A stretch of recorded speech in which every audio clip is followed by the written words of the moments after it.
Hi everyone, thank you so much for tuning in to the Sutton Trust US Programme application webinar. We're so thrilled that you're here. My name is Sarah Ponick and I'm a Program Manager and Educational Advisor for the Sutton Trust US Programme. And I'm Sam Thompson. I'm a Program Assistant on the Sutton Trust US Programme. And what we're going to do today is we're going to take you through a few different things. We're going to talk to you a little bit about why a US study might be of interest to you. We're going to talk to you about the Sutton Trust US Programme and what the program is all about and what it entails. We'll talk to you about the application and the application process. Sam's got some great tips for completing your application. And then at the end, we're going to take questions from you.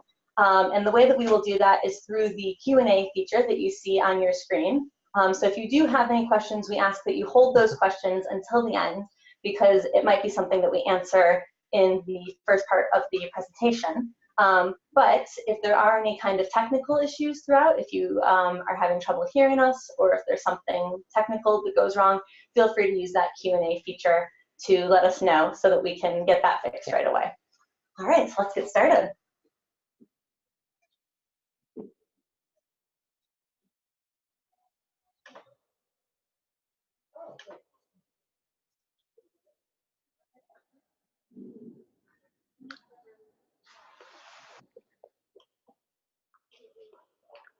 All right, so as we've said, this is our Sutton Trust US Programme application webinar. And we know that some of you are here because you've already started some applications and you're looking for some advice and some information on completing that application. Some of you will be tuning in because you've heard about this program and you want to hear more about it. And so what we'd like to do is we'd like to start out by telling you about why studying in the US might be of interest to you. And so over 11,500 students each year go from the UK to study in the US. And one of the main reasons for that is the flexibility of the degree there. And so in the US, you may have heard, it's a 4-year undergraduate degree instead of a 3-year undergraduate degree. And one of the reasons for that is because we have something called the liberal arts curriculum, which means for the first 1 to 2 years that you're on campus, you get to take classes in a variety of different subjects before deciding what you want to major in to study. And so you can actually go in undecided about what you want your subject area to be, and then decide as you start taking these different classes. If you already know what you want to study, that's great. You can go in, you can start taking classes in that, but you still get to take classes in these different subjects. And so a lot of UK students really like that flexibility, especially if you're the kind of student who, when you're going from your GCSEs to your A-levels, you are thinking, but I have so many interests, how do I narrow down everything to 4 choices? Or for instance, if you're a student who knows, I'm really passionate about the sciences, I really want to pursue a subject in science, but I actually still wouldn't mind taking a philosophy class or a language class that I was really interested in at GCSEs. So a lot of UK students really like that. Another reason that a lot of students go from the UK to the US is because the quality and reputation of the institutions there. So there's over 4,000 institutions in the US. And so if you're talking about the top 1%, you're talking about 40 institutions there. You probably can't name 40 institutions in the US, but that's 40 institutions that are making up that top 1%. Amazing academic experience, very competitive, very selective. And so UK students really like that they're able to have such a wide variety of choice of high quality institutions. Another big reason that UK students like to go to the US is the opportunity to expand their CV. So many students while they're at university might take part in an internship or have a part-time job on campus. And those are all things that you can put on your CV. And then when you return to the UK after your degree and you're looking for work, it can kind of give you that extra edge to show that you've got that international experience of not just studying, but also working in another country. And then a lot of students think, okay, well, the US, that all sounds great. I really like that, but won't that cost a lot of money? And one of the things that's great about the US is that there is lots of funding that's available if you're willing to look for it. And so a lot of institutions in the US actually offer financial aid, and then there's also other aid that you can apply for from external funding bodies. So if that's something that interests you, then you would just kind of be looking for that and applying for that alongside your application to US universities. So as you can see, there's lots of reasons why students from the UK go each year to the US, and that's probably what brought you here to our program and to this webinar. And so we'll continue now to talk a little bit about the program and what the program would entail. And so what this program is, the Sutton Trust US program, is an opportunity for students from the UK to explore US study. So it's an opportunity for you to think, okay, this is something that might be of interest to me, and I want the opportunity to know more. And what we do is we have a couple of residentials here in the UK where you get to come and learn more about US study. And then after that, we go for a week to the US and stay on campus at a US university, which I'll touch on in a little bit. And in addition to those residentials here and in the US, the program also offers admission support in applying to US universities, to you and also to your schools and to your families. So it's a very comprehensive program, and the best thing is that it's free. And so the program is generously funded by the Sutton Trust, and so all the costs of the residentials, the events, the accommodation, the food, and the travel are all covered by the Sutton Trust, so this is at no cost to you. And just to go into a little bit more detail about what the program entails, I mentioned that there's a couple of residentials here in the UK. So one of those residentials will be in April, and what we'll do at that one is we'll talk to you more about why students apply to the US, what different types of universities are available, what the application process is like, how to fund your studies, and we'll also help you prepare for the ACT, which is an admissions exam that is required by many universities in the US. And then in June, we will fund the cost of you to sit the admissions exam at a testing center nearby your home. And then also in June, we'll have another residential where you'll be able to come and prepare more for if you decide to apply to US universities. You can learn more about how to write the right essay, how to make sure that you're putting your best self forward for a US application. And then we go for a week to the US. We stay on campus at a US university. In previous years, we've stayed at MIT or Princeton or Yale, and we also visit a number of other universities in the area, and we get to participate in some cultural activities like going to a baseball game or having lunch in Central Park. We have a big university fair in Boston where admissions officers from all over the country come to meet just our students, and you get to meet with all these different institutions. And then what happens is when you come back from the US, you can decide if you would like to pursue US university applications alongside your UCAS options. And if that's something that interests you, then you can apply for continued support on the program, and we would support you and your school and your family throughout year 13 with those applications of not only admission, but financial aid. So if you're like, all right, that sounds great, sign me up, how do I apply? And as we said, some of you have already started those applications, then you're gonna get started on the application form, and I'm gonna hand over to Sam, who's gonna tell you a little bit more about that. So the first thing to say about the application form is it's pretty long. So you'll want to start early so that you can give yourself as much time as possible to get through it. On the screen right now, we've got a list of topics that questions will cover. That's things like academic achievement, extracurricular activities, personal background, family and financial situation, and interest in US study. And the reason we ask questions on this wide range of topics is because, like the US university admissions form, we're taking a holistic view of every student. The program staff who read these applications want to use this application form as a chance to get to know you and understand your interest and how you match up with US study. And they really like to get to know you as a complete person rather than just what your grades were like and who you are.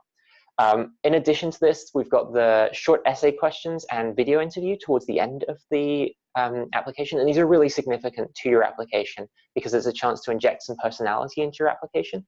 And as I said before, because program staff are trying to use this as a chance to get to know you, having that extra personality in there will really help make your application stand out. The video interview is a really important part of the application and a required part of the application. Don't worry about filming a masterpiece. You're not trying to win any Oscars here. It's all about what you say. And so you could just hold your phone in front of you, have the camera in selfie mode, and just answer the questions into the camera. And that'll be just good enough for the interview section. I also want to talk a little bit about the school reference form. So it's really important for us that we have a recommendation from someone that works at your school for your application. This is, as we say, we want them to be able to support your application to provide some extra detail about you as a student, but also to verify that they'd be willing to support you in an application to a US university and to show that you meet our program criteria.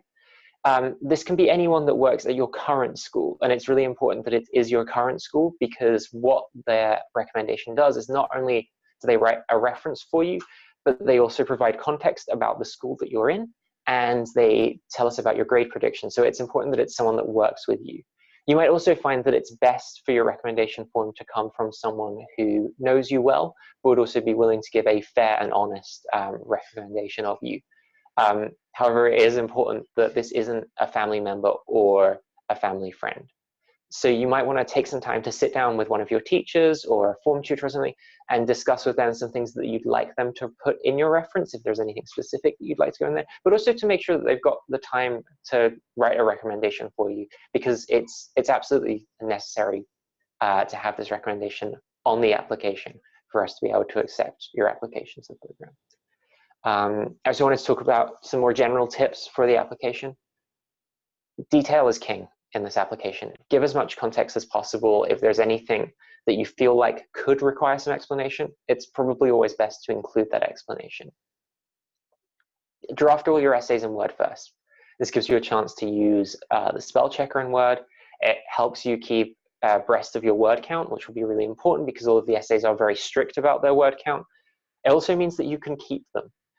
We have students every year who get through to later parts of the program who are like, can I have my application form? I need this part of my essay. And unfortunately, we don't have those anymore. So if you want to keep a hold of those essays for use at a later date, it's really important that you write them out in Word and save them somewhere first. Save at the end of each section is also really important because you don't want to lose your progress. We've been over how long the application is, and if you have to start it every time that you sit down to do it, it's going to take more than one session to fill this out, and you want that time. So make sure you save it so that you don't lose any of that work. And make sure you read everything before hitting submit. You don't want to have any incomplete details in there. You don't want to have any silly spelling errors, anything like that. Make sure everything in there is as you would want it to be if you were reading an application for someone else. So be really careful when you're checking it through. Make sure you submit a video interview. I've already said it's really crucial. It's really significant to have that video interview. So unless you absolutely can't, make sure it's part of your application. Save some time to do it. Don't be rushing to do it on the last day. So this comes into that submitting before the deadline, but really make sure you've got time for that video interview. We know people run into technical issues, so you want to make sure you've got time to deal with those before it's midnight on the last day. Avoid cliches, but not all the cliches. Be yourself, and really make sure your personality comes across, because we are taking a look at you as a complete applicant rather than just your grades. So make sure you've put as much of you into that application that you want people to see.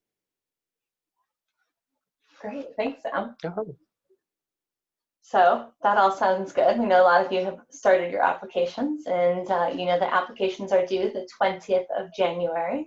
But before you submit that application, if you have any questions, now is a great time to ask us some of those questions. And so we're going to go back to us, and we're going to answer some of those questions. Great. So make sure that you're putting those questions in the Q&A feature of the box. So you might see two different features. You'll see a Q&A and a chat, and you'll want to make sure that you're putting them in the Q&A section. All right, perfect. So one of the questions that somebody had actually written out to us in advance was, when will the dates for the week in the US be confirmed? And as you'll have seen on the application website and also in the eligibility form, we ask all students to hold the dates from the 23rd of August till the 6th of August.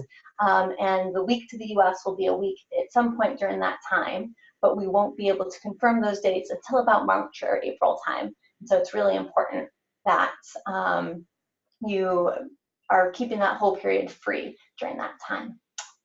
And we've had another question that is written in. Yeah. So Sam, would you like to read that one out? So someone's written in a question to our Q&A feature. They've said, can I have someone like a friend ask me questions during the video interview? And absolutely, if you've got someone who's got time to sit down with you and be a part of that video interview and ask you the questions, that would be great. But also don't feel like it's necessary. whatever works for you with the video interview. Yeah. And then we've had a couple of questions come in about the ACT admissions exam. And so those are, could we specify what the ACT admissions exam will be testing on? And is there a certain score needed to carry on with the program? And are there any tips for this?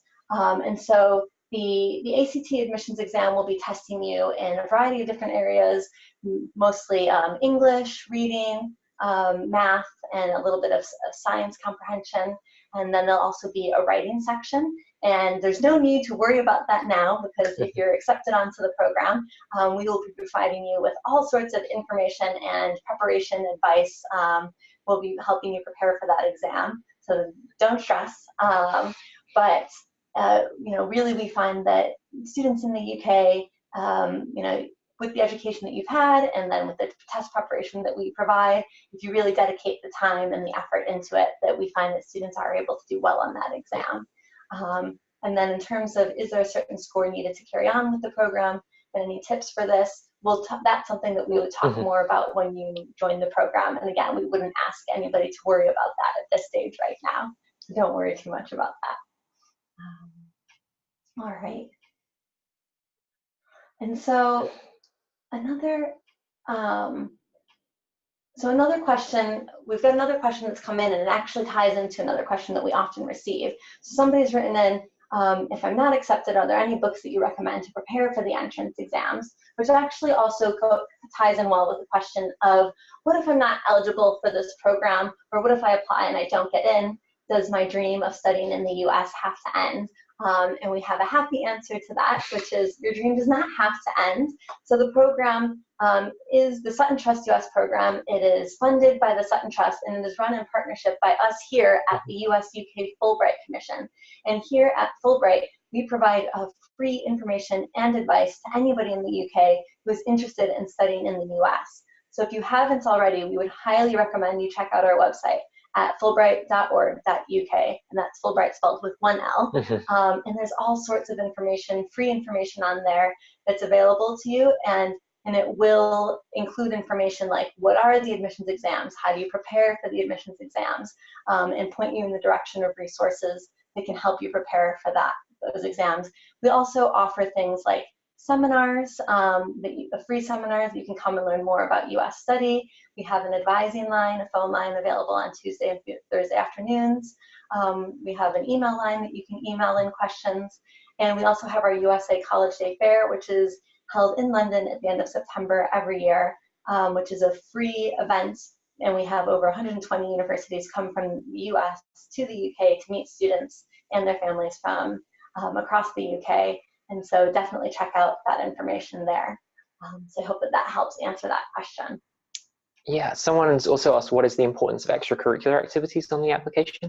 Extracurricular activities are actually pretty important to the application. So as I mentioned in my bit about the application form, staff here are looking to get a holistic view of all the students. So that involves not just what you are like as a student in the classroom, but also that impact that you're having in your school community, outside of school, what it is that drives you. And so getting to know all of that stuff about a student is really important for us, because it's important for US universities. I think so. All right, another question that's come in. You've mentioned that that funding will be available when it comes to tuition. How much of the tuition will be covered by the organization? So that's an important question. And so while the program costs are covered for the program, we do not provide funding to attend university in the US. What we do provide is information and advice, and we help you apply to universities that offer funding to international students. So if you did end up applying to US universities, then you would only be applying to US universities that can offer financial aid to international students. And so the funding that you receive would be coming from the university where you apply, and not from the program. We've had a question that, is the ACT the only entrance exam that we would need to take? I can jump in on this. Yeah, if you'd like to cover that. And so, if you are selected for the program, as I said, you'll learn more about the admissions process. And if you're not selected, you can go to the website and have other resources to learn more about the admissions process. Not all universities actually even require an entrance exam, but everybody on the program will be taking the ACT exam with us. There are a very small number of ultra competitive universities that will require something called the SAT subject tests. But as I said, only a small number of those universities require it. And so there will be some students that might be taking those exams much, much later in the year. But again, that's not something that I would worry about now. Yeah. So we've had a question just come in. Is there any scholarship advice on the Fulbright website? So if you go onto the Fulbright website and you go to the Going to the USA section in undergraduate, there's a whole section on funding that will cover scholarships, but also cover other means of funding US study. So yes, there is lots of information all about not only undergraduate study, but also ways of funding your study on the Fulbright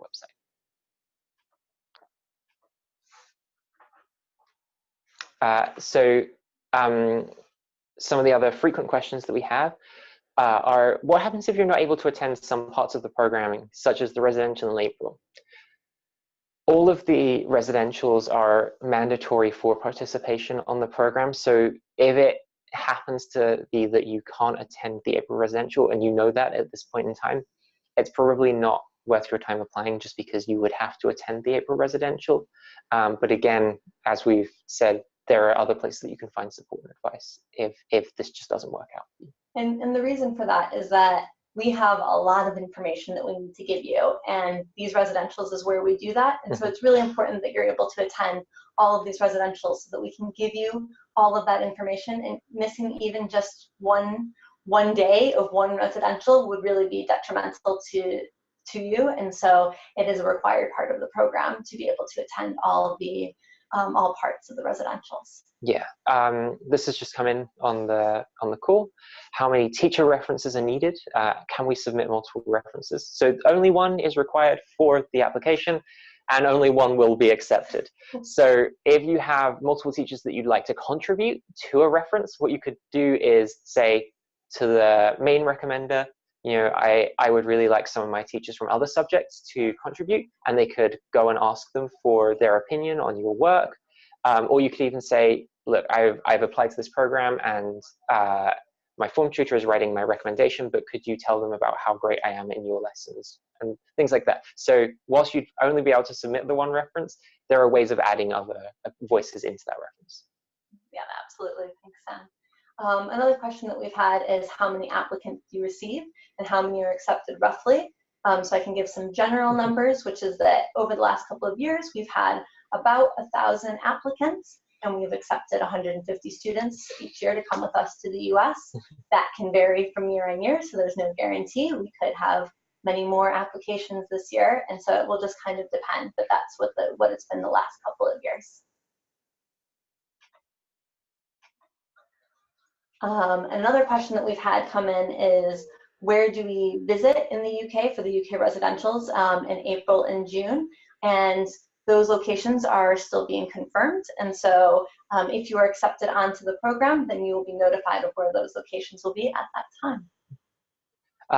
We've also had a question come in about, will dietary requirements be met during the residentials, such as eating halal meat? We will do our utmost to make sure that everyone feels included and supported during the program, and that will include meeting dietary requirements to the best of our ability. If the catering we're receiving wouldn't meet something such as providing halal meat, we would make sure that a vegetarian meal or something similar would be available to students. And another common question that we often receive is, you know, I'd really like to apply, but my grades aren't quite what's required based on the eligibility requirements. Can I still apply? And our answer to that is that if you have grades that are close to our eligibility requirements, then we would absolutely encourage you to apply, and make sure that you provide as much context as possible as to why your grades might not meet those eligibility requirements. There's a spot in the application for you to do that, so make sure that you include that information. And then just another thing that I'd like to add in terms of studying in the US is that even if you don't have the grades to apply to the program, or you don't ultimately get onto this program, and you decide that going to the US for your 4-year undergraduate degree isn't for you, you might decide that you might want to do a summer abroad or a year abroad in the US, and that might be something that you look to when you're looking at your UK courses and the choices that you have with your UCAS options. You might be looking at universities that will offer you that kind of opportunity, so that's something to think about there. And we had somebody, I'm not sure if somebody's actually answered this question already. Somebody was asking, they have to leave in a moment to catch the bus to go home. Can they rejoin later? And so we'll be finishing this up in the next couple of minutes, but the webinar will be made available online afterwards, and so you will be able to access it. It'll also be emailed to you, so you will be able to access anything that you missed at the end. All right, looks like we've had a couple of more questions come in. So one of them is, for the extracurriculars, would you prefer more academic extracurricular activities being mentioned, or non-academic, since we have your grades already? And really what we want to see is any extracurricular activities that you're involved in, whether they're academically focused or non-academically focused. And as Sam, I think I mentioned, extracurriculars could be something that are related to your academics, but it could be something like helping care for a family member, or a little younger brother or sister while your parents are working. And so that basically it's anything that you do outside of your normal requirements for class would be considered an extracurricular activity, and we want to hear about it. Yeah, there's space for about 10 on the application form, so don't feel like you have to sacrifice some so that others can be put on the list. We'd like to see everything that makes you who you are. And we do recommend on the application a minimum of 5 is what you'll see. But if you have more than that, we want to hear about that. And then we've just had a question about the income to apply. So as you'll see on our website, we expect applicants to mostly be from a household income of under £45,000 per year. If your family income is close to that and you feel like you've got a strong application, we would encourage you to apply. But if your income is quite a lot more than that, then unfortunately we do expect to receive applications from students who do fall under that household income, and it would be unlikely that your application would be successful. But if you are close to about that 45,000 mark, and you've got a strong application, then we would certainly encourage you to apply. And as I said earlier, if you're not eligible to apply, make sure that you're checking out the Fulbright resources, because those are available to you as well.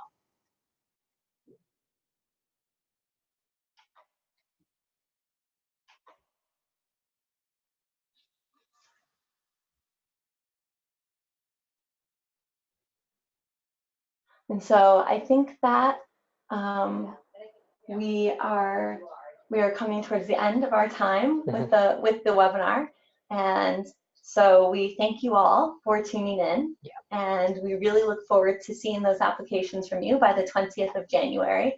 And as we said, this application will be shared, this webinar will be shared with you, and so you're able to revisit it if you want to revisit anything that we've said here. And we look forward to receiving an application from you. And good luck. Good luck. Yeah, thanks very much. Bye. Bye.